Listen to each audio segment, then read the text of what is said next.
Awal yang saya terima pertama kali itu bentuknya PowerPoint, cuman 2 lembar atau 3 lembar itu. Cuman kok saya merasa nggak nyaman ya baca PowerPointnya itu. Ada sedikit yang menggelitik saya. Ya kemudian saya minta buku lengkapnya. Kan ada semua pemeriksaan itu kan ada buku draftnya, masih draft ya, karena kan belum tanda tangan oleh Bu Irjen. Saya minta draft bukunya. Dan draft bukunya itu baru saya terima sebetulnya tadi pagi. Ya memang banyak aneh, menurut saya sih pribadi banyak keanehan. Jadi boleh dibilang yang diomongin dari awal tuh hampir semua nggak terbukti gitu loh. Nggak ada persinahan, perselingkuhan nggak ada, walaupun buktinya ada. Pokoknya hampir semua nggak ada lagi, apalagi ngomong tipikor. Nah, itu yang kemudian, nah ini sebenarnya teman-teman sekalian media, inilah yang bolak-balik disebut oleh Pak Prabowo deep state. Saya ini kena deep state saya ini. Justru menurut saya pribadi ya, ini sekali lagi ini pribadi karena subjektif. Justru yang diaudit itu saya gitu. Jadi buku laporan itu justru yang diaudit itu Menteri PU, perjalanan dinas lah apa semuanya dari itu Menteri PU. Jadi bukan mengaudit dua dirjen, enggak, yang diaudit itu Menteri PU gitu loh. Jadi saya bingung ini kenapa jadi saya. Ya untuknya bukunya saya minta, kalau enggak bukunya kami nggak akan ketahuan apa yang terjadi. Kan namanya saya dikasih ke saya cuma draft PowerPoint, cuman 2-3 lembar lah. Cuma saya agak curiga kok ini draftnya menurut saya pribadi aneh, menurut saya pribadi ya. Kemudian saya minta bukunya, buku laporan draftnya seperti apa, baru saya baca. Tadi pagi itu baru dikasih, jam 10-11an lah. Kaget saya, begini ya. Tapi itu suatu hal yang mesti saya dalami lagi dengan Bu Irjen. Maksudnya apa gitu? Saya hanya mengkonfirmasikan kepada teman-teman media semua, deep state itu benar-benar ada. Jadi bukannya presiden saya Prabowo Subianto ngarang enggak. Saya ini kena nih sekarang. Ini saya kena nih. Kalau draft itu sempat keluar nih draft itu keluar. Itu nanti yang ngantem saya korupsi. Jadi seolah-olah saya yang korupsi nih, seolah-olah. Walaupun awalnya perintahnya itu adalah untuk 2 dirjen tadi kan enggak, sama sekali tidak. Isinya 2 draft itu enggak, yang dihajar saya malah. Nah, itu satu hal, karena bentuknya draft saya mesti panggil Bu Dirjen besok, Senin, Selasa, karena Senin saya ada beberapa agenda, saya mau diskusi, maksudnya apa nih? Nanti kita update lagi lah. Oke, terus terang Bapak Ibu sekalian, saya hanya mengkonfirmasikan apa yang dikatakan Pak Prabowo Subianto itu sangat-sangat benar. Deep state itu ada di semua kementerian, terutama PU. Mungkin kemarin teman dari Garuda TV mengatakan kementerian yang basah. Ya ini buktinya. Kan nyaman kalau sudah basah kan? Kalau kita boleh bersih-bersihkan masalah. Ya, itulah kira-kira gitu. Jadi memang pekerjaan besar masih menanti saya pribadi ya, sebagai orang yang diberi kepercayaan oleh Pak Presiden untuk bersih-bersih di Kementerian PU. Dan tantangannya amat sangat tidak mudah. Kebetulan saya sudah cukup usia, sudah 60 tahun dan sudah punya pengalaman di mana-mana. Jadi saya baca laporan awal sepintas pun kadang-kadang saya sudah merasa curiga gitu. Cuman kan saya tidak bisa subjektif kan, itu harus makanya saya harus minta laporan utuhnya seperti apa, saya baca, baru kemudian saya akan tindak lanjuti lebih lanjut dengan kepala-kepalanya dulu lah.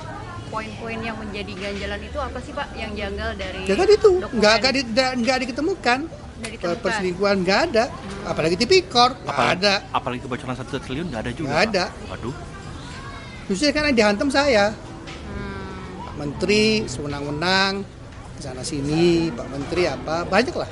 Makanya saya mau nanya dulu kenapa kok yang di audit ya, audit itu singkatan apa?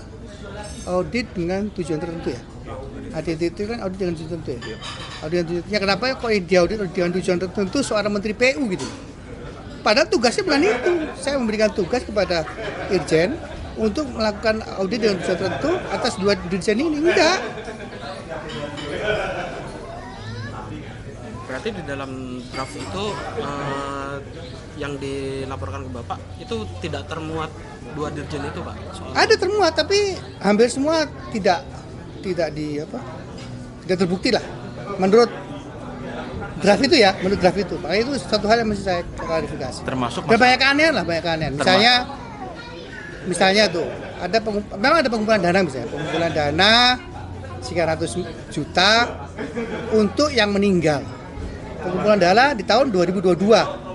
Yang meninggal 2025. Jadi banyak teman-teman saya yang melebihi malaikat Jibril ya, yang cabut nyawa malaikat apa?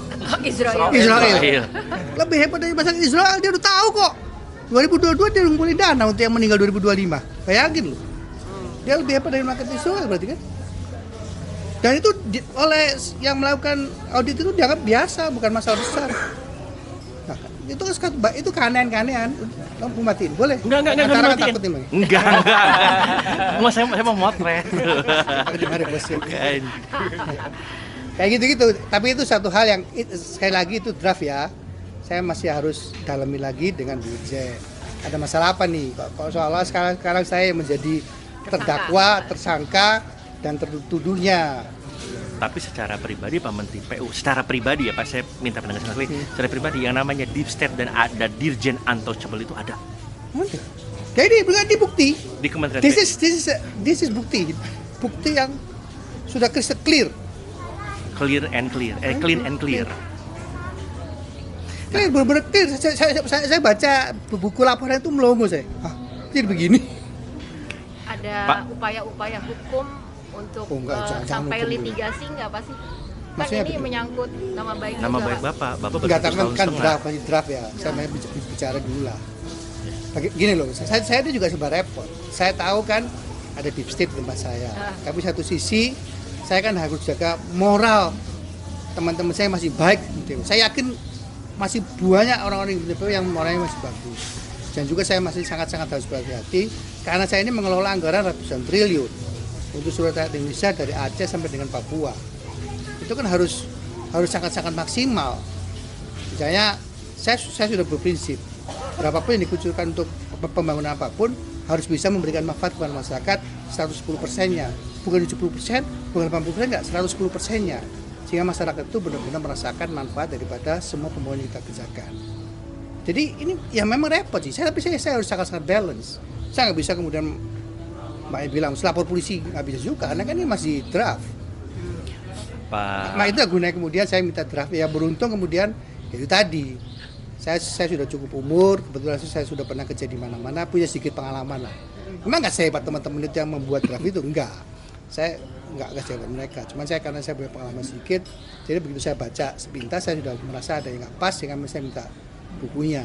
Bapak membaca fenomena ini atau ada skenario tertentu kan secara politik? Politik sih enggak, ya itu tadi deep state tadi Mbak. Deep state. Tadi. Ya tapi ya disampaikan oleh Bu Sawa pas yang dari Garuda TV itu. Bu Eli. Ya Bu Eli itu. Kementerian Bahasa. Ya kan itu kan kalau sudah Kementerian Bahasa kan terus ilustrasinya macam-macam gitu. Pak Menteri, dengan adanya deep state seperti ini dan Bapak Itu fakta itu. Jadi itu bukan rekayasa. Pak Prabowo dongeng, enggak. Itu benar-benar ada bukti nyata, terutama di Kementerian Pekerjaan Umum. Terutama. Belum ada yang lainnya. Saya juga digepuk dari mana-mana karena kan saya kadang-kadang suka nekat merombak tim saya karena suka nekat. Itu dimari banyak orang juga. Pak, dengan begini apakah ini artinya mendesak komite audit harus segera diaktifkan? Karena ini udah nggak fair kan Pak? Kalau komite audit itu yang harus mendesak ya dipotong lehernya yang mendesak, bukan komite auditnya. Bukan untuk segera diaktifasi. Oh iya kalau itu sih ya kan kalau gitu kan ngapain? Saya sudah merasa bahwa ada deep state di Kementerian PU, tapi saya nggak pernah mengira gitu loh bahwa sampai sejauh ini gitu mereka beraninya ke event ke menteri gitu, nggak peduli gitu. Saya benar-benar nggak mengira, kaget aja saya. Tapi ya sudah. Apa Bapak akan mengajukan aktivasi komite audit ini langsung ke Pak Presiden, Pak? Saya minta otorisasi di bawah kewenangan saya kalau nggak salah. Ya, atau Bapak langsung otorisasi aja gitu, Bapak aktifkan. Tinggal tunggu saya nama-namanya aja siapa ini, tinggal kemudian saya bikinkan SK menteri aja. Artinya Bapak akan segera mengaktifkan komite audit ini. Iya. Oke. Pak, Bapak yakin eselon 1, 2, 3 di Kementerian PU itu bersih, Pak? Oh, enggak sih, enggak ada. Mana ada orang bersih, enggak ada lah. Jadi? Enggak ada orang bersih. Tapi kan saya bilang tadi, sebagian besar Kementerian itu masih baik, masih bersih. Tapi ya tadi sudah dikasih tahu teman dari Garuda TV kemarin kan, Kementerian Basah gitu kan. Artinya bahasa ini apa gitu kan? Saya juga baru dengar tuh dari Bu siapa namanya? Bu Eli. Eli ya. Nah, Bu Eli itu kan dia dijelaskan beliau apa tuh Kementerian Basah, gitu-gitulah. Saya juga kaget dengar itu, karena saya nggak pernah kepikiran ke arah sana sih. Itu sih. Hanya membuktikan saja kepada saya pribadi dan kepada teman-teman semua yang ada di luar, deep state itu benar-benar ada. Dan sebenarnya itu memang sangat-sangat merongrong dan mengganggu stabilitas pemerintahan. Terutama pada saat misalnya Pak Presiden punya visi dan misi untuk lebih banyak lagi menyejahterakan masyarakat Indonesia. Dia kan sekarang dikasih uang Rp10. Dia korupsi Rp1, Rp2 kan udah tinggal sisa Rp8, Rp9. Rp2 cuma dinikmati berapa orang sih? Paling banyak 2 keluarga, nggak lebih dari 3 keluarga lah. Ya kan? Padahal harusnya kan bisa lebih untuk banyak masyarakat. Itu yang sebetulnya yang poin utama kemudian kenapa kemudian Pak Prabowo itu konsentrasi membasmi namanya deep state ini. Dan itu terutama ada di Kementerian PU. Ada terbukti ke saya. Ada bukti di saya. Ada kok itu draft laporannya ada di saya. Kecuali habisnya dihilangkan sama adisi saya. Atau dicemplungin ke kopi terus anggur saya nggak tahu walawan satu. Tapi kalau itu enggak lah aman. Tapi Bapak akan bergerak cepat kan untuk mengaktifasi komite audit. Oh iya. Pak, kalau boleh tahu itu draftnya berapa halaman, Pak? Tebel Bu, apa ya? Ada 50 halaman. Tebel. Kan dibagi 2, satu untuk SDA, satu untuk Cipta Karya. Itu bentuknya PPT ya Pak? Oh enggak, PPT-nya itu awalnya. Saya dikasih dulu PP-nya doang, yang cuma 3-4 lembar itu. Itu pun itu dasar saya. Power-powernya dikasih ke saya itu bikin saya curiga. Kenapa begini? Poin-poinnya kok aneh ini menurut saya udah dibaca gitu. Makanya kemudian saya minta buku laporannya.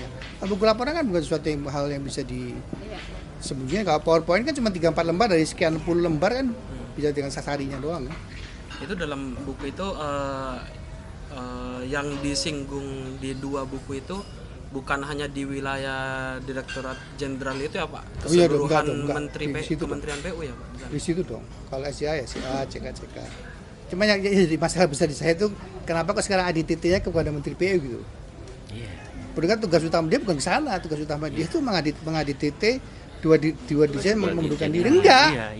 Yang di OTT itu Menteri PU, kita bikin saya kaget loh. Kok bisa OTT saya sih gimana ceritanya nih? Tapi biarlah. Itu kan draft sekali lagi teman-teman sekalian yang terhormat itu draft. Dan saya selalu katakan kepada semua teman-teman, saya adalah orang yang selalu menjunjung asas praduga tak bersalah. Cuman saya mengkonfirmasikan teman-teman, deep state itu real, ada beneran. Kira-kira siapa sih Pak yang bermain di balik ini? Jangan berandai-andai. Suudon itu dosa. Saya nggak boleh. Saya itu diajarin. Suudon itu dosa besar. Makanya saya nggak mau. Saya punya gambaran, bayangan, cuma sudah janganlah. Biarin aja. Dalam bayangan Bapak siapa Pak? Gambarannya? Sudahlah. Ada orang kuat nggak Pak di balik ini Pak kira-kira? Orang kuat mana? Semua orang kuat lah. Bukan, maksudnya di balik Bapak di framing seperti ini, 2 dirjen ini ada punya kekuatan besar nggak di baliknya menurut Bapak gitu? Ada kekuatan besar. Kekuatan besar itu masih sekuat apa? Dia punya backing apa gitu sampai berani memframing seorang pembantu presiden gitu. Kalau di situ kan orang bersatu padu Pak. Iya. Iya kan? Iya, tapi mereka punya amunisi apa di belakangnya sampai Amunisinya berani Pak. mau melawan Pak Rupiah, Prabowo. US dollar, Sing dollar itu Pak. Amunisinya di situ. Berani menantang Bapak sebagai pembantu presiden dan terutama Pak Presiden Prabowo sendiri gitu sampai dia punya kekuatan kan, apa? Mereka gitu. semua berharap saya nggak baca bukunya.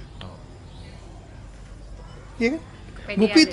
Buku itu kan paling dibaca oleh BPK, BPKP atau APH ya kalau kemudian Mas Adi saya naikkan ke penegak hukumnya kan pastilah kan nggak mungkin orang itu nggak akan pernah mengira seorang menteri mau gitu baca sekian puluh halaman gitu. Nanti Senin besok klarifikasinya atau gimana Pak? Ya saya akan panggil Bu Irjen. Maksudnya Bu Irjen apa nih? Ya saya panggil bosnya dulu lah. Pukul berapa Pak? Boleh nggak kita? Iya boleh nggak kita datang? Karena kan kementerian. Bukan. Karena Senin itu jadwalnya cukup padat gitu. Saya masih ke sana ke sini ke Sesnek segala padat. Jadi begitu saya balik kantor saya panggil dulu. Enggak lah. Kita diskusi dulu dari hati ke hati. Maksudnya apa ini? Kan gini loh. Belum tentu juga atasannya gitu loh. Kan deep state tuh pengalaman saya pribadi selama ini ya, pemain itu di bawah. Tadi ibu bilang eselon 3. Ibu tadi udah bilang sebetulnya, ibu ini pinter. Cuman ibu, saya ngopi dulu izin ya. Dan ibu ini boleh bicara, saya stres soalnya. Saya juga minum, Pak.